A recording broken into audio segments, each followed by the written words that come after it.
আচ্ছা, তোমাদের কি প্রত্যেকদিন একই রকমের ব্রেকফাস্ট খেতে ইচ্ছে করে? মানে শুধু ব্রেকফাস্ট কেন, অন্য যেকোনো খাবারই প্রতিদিন কিন্তু একরকম খেতে একদমই ভালো লাগে না। মানে যদি আমি আমার কথা বলি, তাহলে কোনো জিনিসই প্রত্যেকদিন একঘেয়ে তো আর ভালো লাগে না।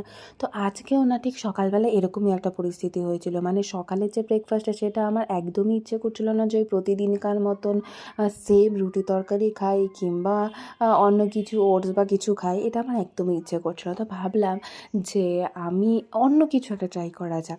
তো মা বলল যে বাড়িতে চিড়ে আছে, তাহলে চিড়ে দিয়েই কিছু বানানো যাক। তো প্রথমেই দেখো একটা বলে আমরা কিন্তু কিছুটা পরিমাণ চিড়ে নিয়ে নিয়েছি, আর তার মধ্যে আমরা কিছুটা জল দিয়ে সেটাকে অল্প সামান্য কিছুক্ষণ ভিজিয়ে নিয়ে আমরা জল ছড়িয়ে নিয়েছিলাম।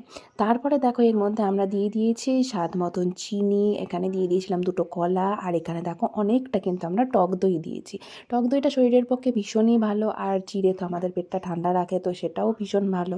তো তারপরে দেখো আমরা সবগুলোকে এভাবে ভালো করে মিক্সড করে নেব, আর সাথে কিন্তু আমরা বেশ খানিকটা দুধও দিয়েছিলাম। মানে জলের ব্যবহার এখানে আমরা করিনি, শুধু চিড়েটাকে ভিজিয়ে রাখার জন্যই জলটা আমরা ব্যবহার করেছিলাম। তো তারপরে সব কিছু ভালো করে একটু মাখিয়ে নিলেই কিন্তু আমাদের এই প্রিপারেশানটা রেডি হয়ে যাবে। আর এটা নিয়ে তোমাদেরকে তো আলাদা করে কিছুই বলার নেই। এই চিড়ে মাখাটা তোমরা সবাই কম বেশি খেয়ে থাকো, আর আমার তো ভীষণই ভালো লাগে। তো তোমাদের ভিডিওটা কেমন লাগলো জানিও।